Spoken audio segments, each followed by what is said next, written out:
안녕하세요. 여러분의 삶을 작품으로 만들어 드릴 라이프 크래프터 라크입니다.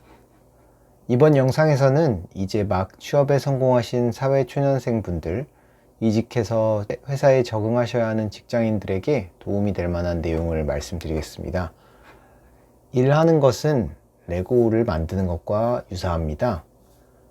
갑자기 웬 레고냐고요? 오늘 말씀드릴 업무 구조화에 대해서 들으시면 이해가 되실 겁니다.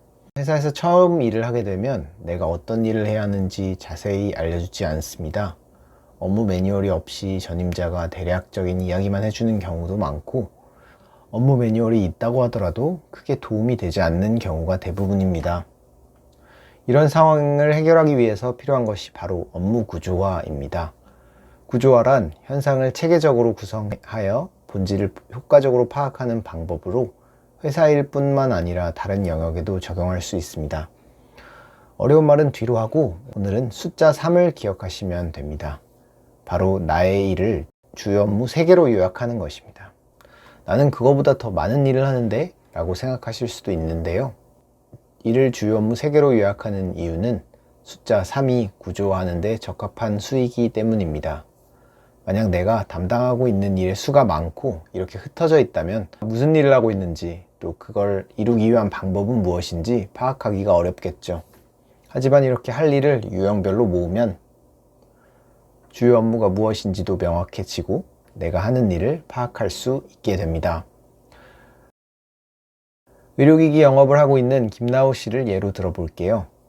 김나우 씨의 주요 업무는 서울과 경기권에 대한 영업 기획을 바탕으로 서울 지역 내 3개의 병원을 거래처로 관리하며 연간 행사 운영을 통해서 영업직을 수행하고 있습니다. 이렇게 3개의 유형을 구성했다면 각 그룹을 다시 쪼개서 이해합니다.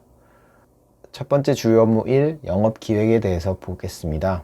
지역별로 구분했을 때 서울 지역과 경기 지역으로 나누어 볼 수 있습니다. 서울 지역은 다시 강남과 강북으로 구분되고, 경기 지역은 현재 일산을 중심으로 새로운 수요를 찾고 있습니다. 주요 업무 2, 고객 관리에 대한 분석입니다. ABC 3개의 주요 병원이 주요 고객입니다.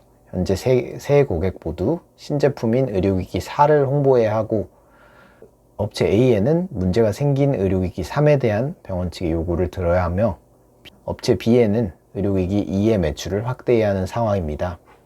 주요 업무 3, 행사 운영에 대해서 알아보면 행사 X에 대해 홍보 전략과 운영 계획을 담당하고 있고, 행사 Y는 홍보 파트를 지원할 예정입니다. 이렇게 구조화를 할 때 꼭 기억하셔야 할 내용이 바로 MECE 원리입니다. MECE란 컨설팅 회사 맥킨지에서 만든 방법으로 Mutually Exclusive, Collectively Exhaustive의 약자입니다. 즉, 어떤 이슈를 이해할 때 각 영역이 서로 중복되지 않으면서 합쳤을 때 누락되지 않도록 구조화하는 방법입니다. 예를 들어 병원을 분류한다고 생각해 볼게요. 왼쪽 그림처럼 규모라는 기준에 따라서 소규모 외래 환자 중심의 1차 병원, 중규모로 입원 환자를 받는 2차 병원, 대학 규모로 중증 질환을 다루는 3차 병원으로 구분해 볼 수 있습니다. 이렇게 구분하면 중복되지 않으면서 규모에 따라 병원을 누락 없이 설명할 수 있습니다. 하지만 오른쪽의 그림처럼 병원의 규모와 진료 과목 등 기준이 혼재됐을 경우에 서로 중복되거나 누락되는 부분이 발생하는 것을 볼 수 있습니다. 이제 일하는 것이 왜 레고를 만드는 것과 비슷한지 이해가 되실 거예요. 레고 작품을 보면 그 자체로도 작품이지만 많은 레고 블록들이 적절하게 배치되어야 완성이 된다는 것을 알 수 있습니다. 업무도 여러 작업들을 잘게 쪼갰다가 유형별로 다시 분류해서 구조화했을 때 더 매끄러운 작품으로 만들 수 있습니다. 3의 법칙과 MECE 기법은 다른 영상에도 많이 활용할 예정이므로 잘 이해해 두시면 도움이 됩니다. 오늘 영상을 보시면서 궁금한 점이 생기셨다면 댓글로 남겨주세요. 영상이 도움이 되셨다면 구독과 좋아요 버튼으로 응원 부탁드립니다. 감사합니다.